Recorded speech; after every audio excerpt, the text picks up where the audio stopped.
Assalamu alaikum, ihr Lieben. Willkommen auf meinem Kanal zu einem neuen internationalen Kochvideo von mir. Heute stellen wir das traditionelle italienische Schmorgericht Ossobuco her.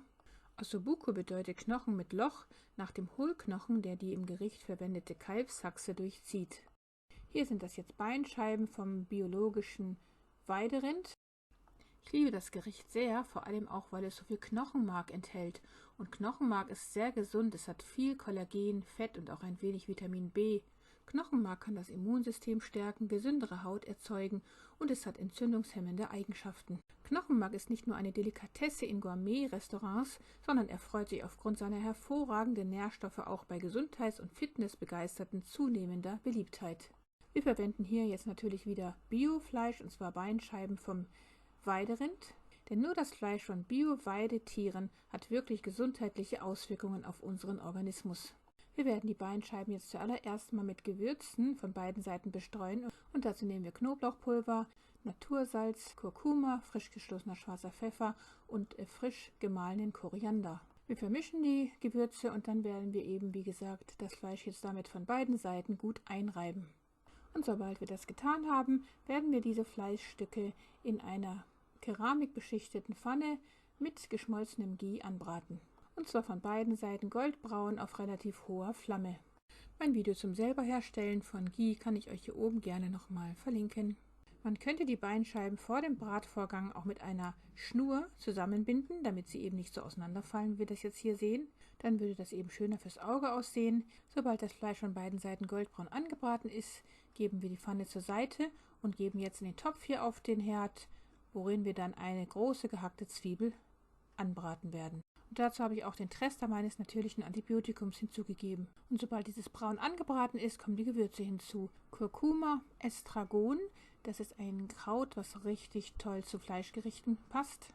Dann als nächstes frisch gestoßener schwarzer Pfeffer, Natursalz vom Zechsteiner Meer und Knoblauchpulver. Die Gewürze kommen dann hier dazu und werden ganz kurz mit angebraten, damit sie ihr Aroma entfalten können. Und dann geben wir auch schon das Gemüse hinzu. Ich habe hier eine gefrorene Bio-Gemüsemischung verwendet. Man könnte aber verwenden an Gemüse, was man hat oder was man gerne mag. Sobald wir das Gemüse kurz mit angebraten haben, geben wir die Tomatensauce hinzu. Man könnte einfach nur passierte Tomaten verwenden. Ich habe hier jetzt einfach meine Tomatensauce verwendet, die ich noch übrig hatte. Wie man die herstellt, das Video dazu verlinke ich euch hier oben. Und dann kommt die allerwichtigste Zutat, und zwar meine selbstgemachte Knochenbrühe hinzu.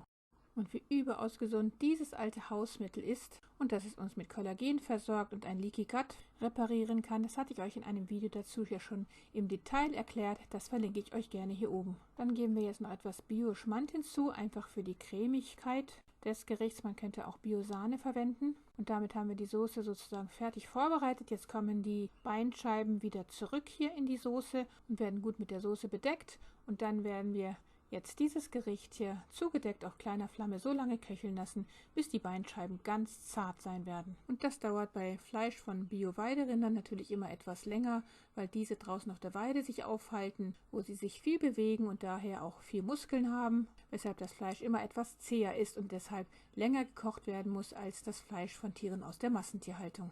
Ja, und jetzt, wie wir sehen, ist das Fleisch richtig schön zart. Es fällt zwar auseinander auch schon, das macht mir jetzt nichts aus, aber fürs Auge wäre es natürlich besser, vor allem auch wenn man es jetzt Gästen servieren würde, wenn man das Fleisch vorher jeweils mit einer Schnur ringsrum zusammenbinden würde, damit eben dann diese Beinscheibe jeweils nicht auseinanderfallen wird. Ja, und damit haben wir wieder ein ganz überaus köstliches Gericht, wie ich zumindest finde, und vor allem ein sehr gesundes Gericht gezaubert, welches man gut für sich allein verzehren könnte oder aber auch mit meinen gesunden Leinsamen-Wraps. Wie einfach man die herstellt, das Video dazu verlinke ich euch hier oben. Knochenmark unterstützt die Gelenkfunktion, denn es beinhaltet nicht nur Kollagen und Glycin, sondern auch Glucosamin, welches als natürliches Heilmittel gegen Arthrose eingesetzt wird, weil es Entzündungen reduziert und Gelenkschmerzen lindert. Und auch das Glycin, eine Proteinart im Knochenmark, hat starke entzündungshemmende Eigenschaften. Das Knochenmark, welches nicht nur sehr köstlich schmeckt, enthält auch Adiponektin, eine Art Proteinhormon, das nachweislich eine zentrale Rolle bei der Regulierung von Entzündungen und Immunfunktionen spielt. Und aufgrund des enthaltenen Kollagens spielt es auch eine wichtige Rolle für die Gesundheit der Haut, aber ebenso natürlich für die Arterienwände. Und das ist natürlich auch in der gesunden Knochenbrühe enthalten. Und wenn man die regelmäßig genießt, profitieren eben auch das Bindegewebe sowie die Knorpel und Gelenke von der guten Versorgung mit Kollagen. Mein allererstes Video zur Knochenbrühe mit dem Titel Oma hatte recht verlinke ich euch hier oben auch nochmal.